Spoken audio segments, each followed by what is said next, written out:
Hello and welcome back to Trumps of Twilight, the channel where I, Vincent, talk to you, the universe, about books, movies, music that I find interesting, that I enjoy, or a combination of the two. And today I would like to talk about the 1991 novel Synners by Pat Cadigan. Cadigan is originally American, but she moved to the UK and I believe is now a British citizen. She published this book in 1991. It's a cyberpunk novel. In my opinion, it is the perfect time to read this book. For me, especially because I really loved the recent Clipping album. I have a review of it. I'll put it in the description. It's about cyberpunk. It's a cyberpunk concept album, but also because of the exact moment we're living in technologically. The concept of Sinners is that the internet has become a kind of all-encompassing media and information service. It's crazy when you think about it, because at the time this was written in the late 80s, early 90s, published in 91, the internet barely existed. You had some very basic pages with, JPEGs. You had email. Most of it was still used between universities. Even the kids I knew who kind of were into computers didn't really get the internet in their house until the mid 90s.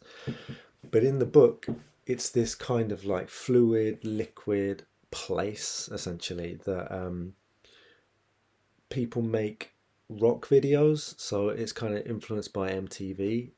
They film them to an extent, but they also kind of program them. So you get the sense that it's this kind of genre or form that is a major cultural form within the world of the book, that is like very heavy rock music and really surreal imagery that's a combination of like live action footage and programmed footage.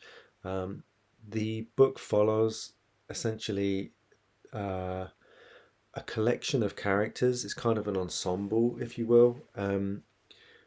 But at the center of the book, there are some characters. Sam, she's a young hacker. Her father, Gabe, he's a computer programmer who makes kind of programs advertisements, and also has kind of created a sort of digital world for himself where he has two girlfriends.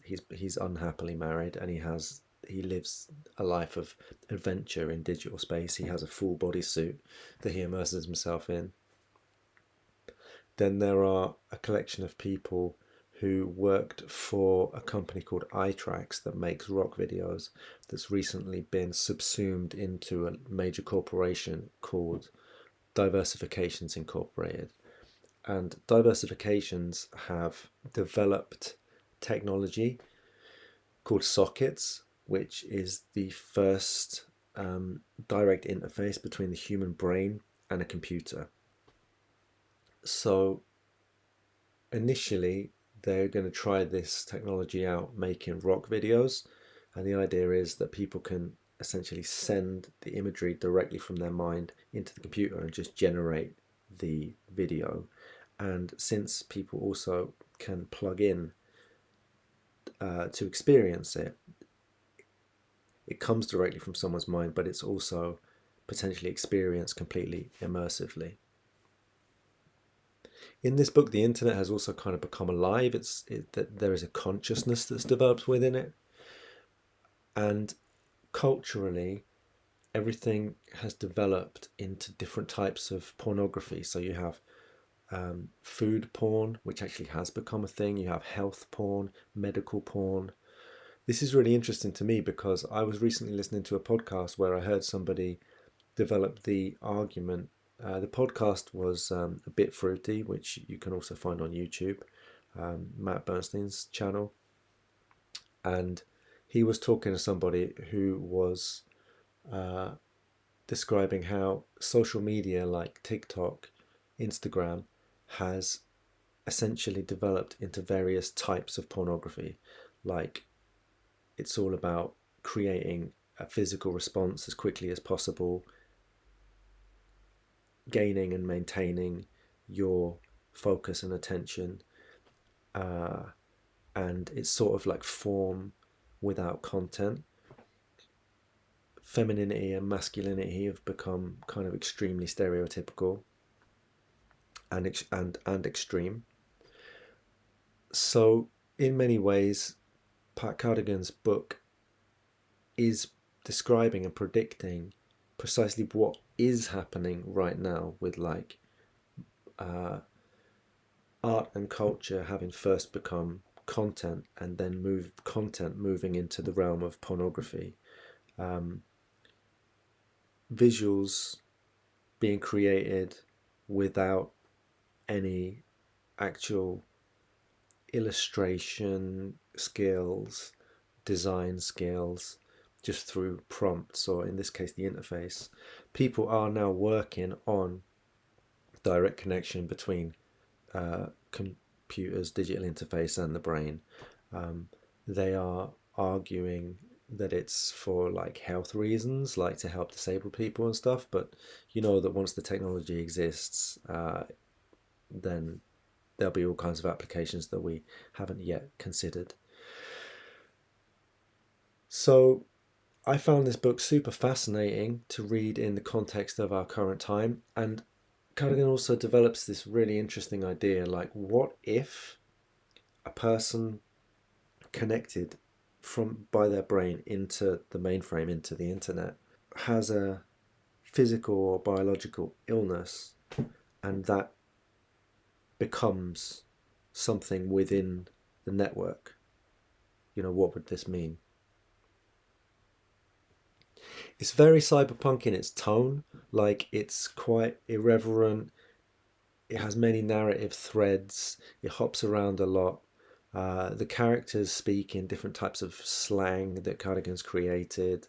There's lots of sort of off the grid hacker type characters. Um, it's sort of like has this 80s kind of feel to it at the same time as it also um, is savvy about the development of digital technology and digital media in a way that most kind of stuff about the internet and hacking in the 80s wasn't. So Cardigan's like a way ahead of the curve within the cyberpunk movement, in my opinion. It's also quite funny, and one thing I think about a lot of sci-fi is that it forgets that people are humorous. Like, you know, I've read 3 of the Dune books and I really like them, but there isn't a single joke in those books. Whereas Cardigan, you know, there's like slapstick, there's a lot of playful linguistic humor. The characters tease one another. There's also like romantic threads. It's quite tender. The characters are well developed. So all that is to say that it was a very enjoyable novel in its own right. It's not the easiest book in the world because it has a lot of technology that it kind of doesn't fully explain, and it has a lot of language that you have to learn by context, and it has all of these different characters. So in the beginning, it's almost as difficult to remember who is who as it is when you're trying to read Russian literature. But I will say I think it's a good time to read Sinners. Um, the title is a pun because it's people synthesizing. So, uh, like, they are sinners, synthesizers, but also, as she gets to in the end, all technology has its original sin. Even fire burned people. One last thing I'd like to quote from this book, which I think is interesting. There's a kind of play on words all the way through the book about someone going up to vending machines and needing change, like coins, and change for the machines becomes a kind of catchphrase through the book, that we change for the machines. Um, and you know, these people, they were like rock and roll or like heavy metal music video creators. But she talks about what has happened at the point when this like interface between brain and computer becomes developed. Um, this is business and money and change for the machines, but it ain't rock and roll. And that's something that I also think has certainly happened with the internet. Like, it had this almost like punk like potential in the early 2000s. It had a sort of like rave or punk or rock and roll ethos, to a certain extent, and Silicon Valley definitely sold themselves on that type of marketing or ethos or style. But really, today we can see that it's essentially just business. It's big business. It's changed for the machines, but it ain't rock and roll. Have you read Sinners? Have you read Pat Cadigan? What did you think about it? I'd love to hear from you. I hope you enjoyed this short discussion of the book. There's much more I could say about it, but I don't want to spoil it too much, so I'm not going to. But if you have read it, I'd love to hear from you in the comments. Like the video if you enjoyed it. Subscribe if you'd like to hear more from me. If not, thanks for your time and lots of love.